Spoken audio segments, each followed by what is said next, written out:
dengan mengaku bahwa dia itu menjadi seorang nabi padahal dia tidak dijadikan nabi oleh Allah. Diberikan kepada Musailimah. Atau dia berkata, uhiya diwahyukan ilayya kepada aku, walam yuha ilaihi syai'un, padahal tidak diwahyukan kepadanya sesuatu apapun. Waman dan orang. Qala yang dia berkata, Sa'unzilu, aku akan menurunkan, aku akan membuat mislama amrillah, seperti perkara anzala yang menurunkan Allah, aku juga bisa membuat kayak Quran itu, katanya. Ya enggak bisa. Jadi Quran ini termasuk mukjizatnya baginda Nabi yang kekal sampai hari kiamat. Al-Quran ini tidak dapat ditirukan, mulai dari susunannya, hikmahnya, dan semua kehebatan-kehebatan ini tidak dapat ditirukan oleh siapapun, mulai zaman dulu ketika orang masih ahli di dalam sastra Arab sampai zaman sekarang, zaman modern ini katanya, tapi juga tidak bisa menirukan Al-Quran. Ya, orang itu kalau sampai orang yang tidak hafal Al-Quran saja, kalau membaca kitab begini bahasa Arab itu kok nanti melewati ayat Al-Quran, padahal dia nggak hafal Al-Quran. Ini kok satu kata-katanya kok enak apa ya? Nah, sih gitu. Kamu mungkin juga pernah merasakan seperti itu, karena kalau pernah baca kitab. Kalau baca aja, melewati ini kok enak apa? Ternyata Al-Quran. Nah, sampai orang bodoh saja itu bisa merasakan. Apalagi kalau orang pintar. Makanya orang-orang zaman dulu itu hanya dibacakan Al-Quran beberapa ayat, kayak Abu Bakar dan sahabat-sahabat yang lain. Dengar itu, ini nggak mungkin, ini kata-kata ini kata-kata manusia, ini terlalu tinggi, sangat-sangat tinggi. Makanya langsung masuk Islam, itu saja.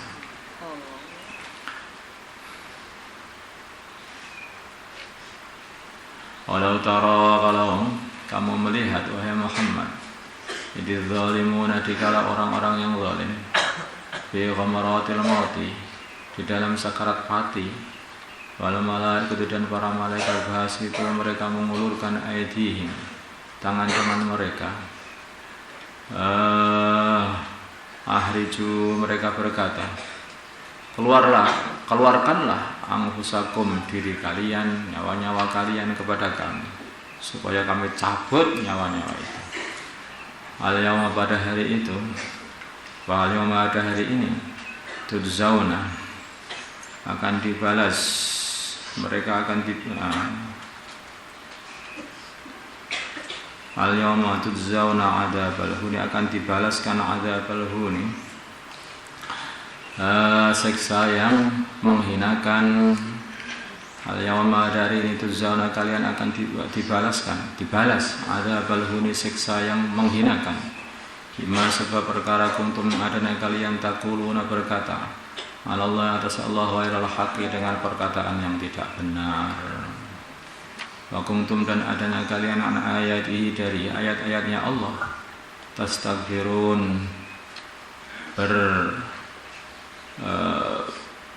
bertakabur, maksudnya itu apa namanya?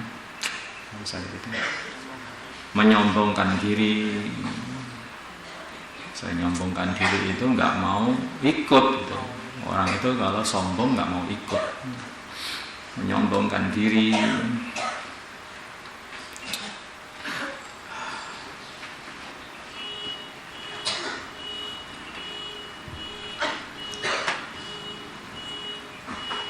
Walaqad ji'tumuna, dan sungguh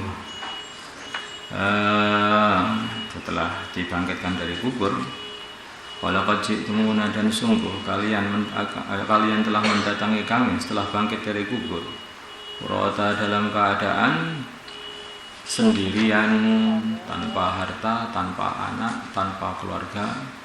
Kama khalaqnakum, seperti kami ciptakan kalian, awal maratin, di permulaan kali, seperti bayi itu yaitu dalam keadaan tidak pakai pakaian, tidak pakai sandal, dalam keadaan belum disunat.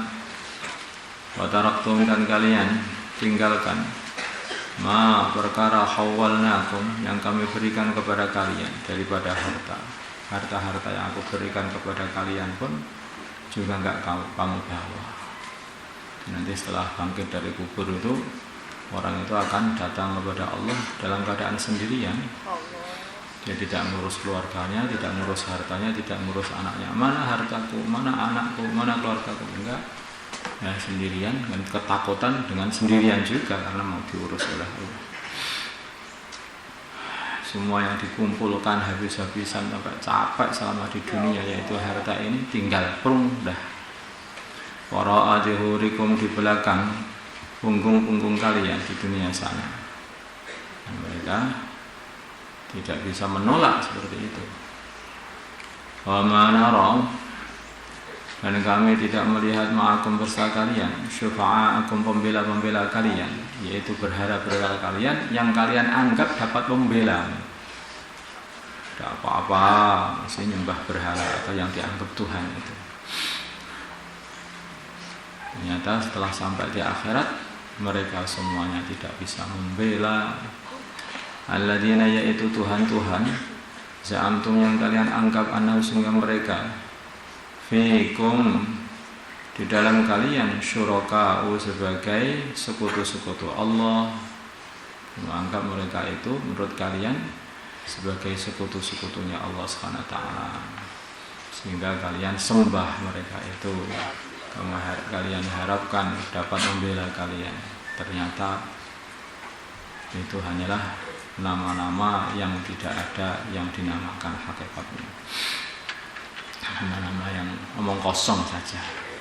Ini Tuhan lautan, ini Tuhan daratan, ini Tuhan Tuhan hujan. Ini macam-macam Tuhan, banyak sekali. Banyak sekali Tuhan, dianggap itu dapat mensyafaat. Ternyata tidak habis semuanya.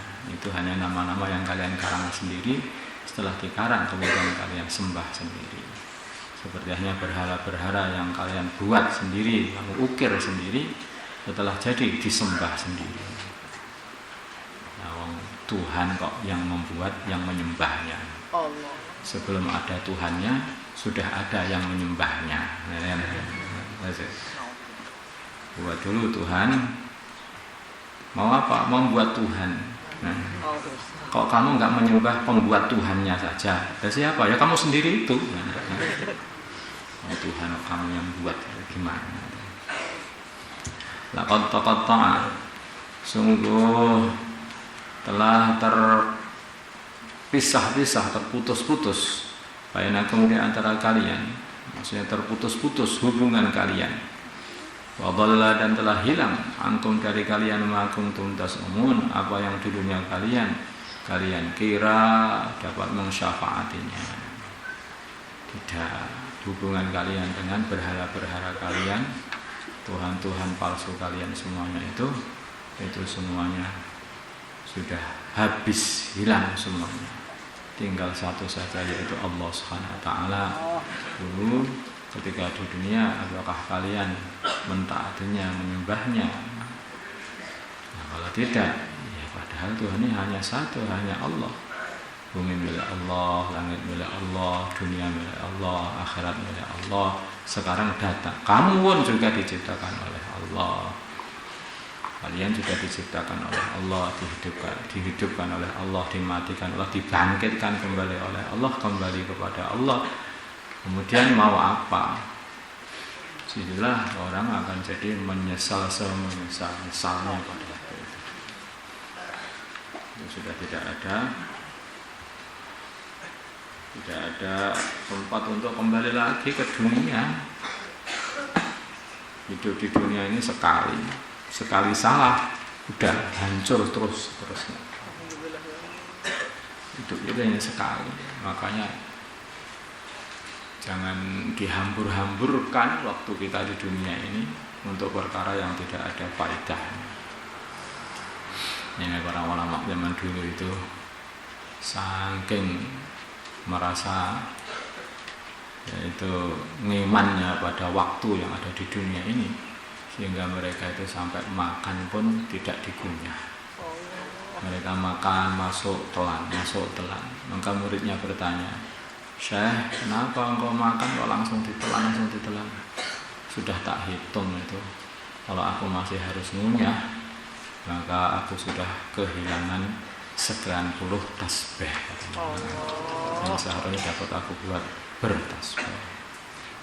Itu kalau orang itu mempertimbangkan mahalnya waktu yang ada di dunia ini. Tapi kalaupun kita itu makan tanpa kunyah, ditelan atau enggak ditelan juga enggak rugi, wong ditelan pun juga enggak dibuat untuk bertasbih. Waktunya yang lebih itu, kenapa kamu telan terus? Ini merugikan saya, karena saya masih mau melihat sepak bola. Karena untuk bertasbih ya, jadi dia itu sudah makan enggak enak hanya demi untuk perkara yang sia-sia. Allahumma shalli ala sayyidina Muhammad. Tawbah nazar istiqamah. Alhamdulillah.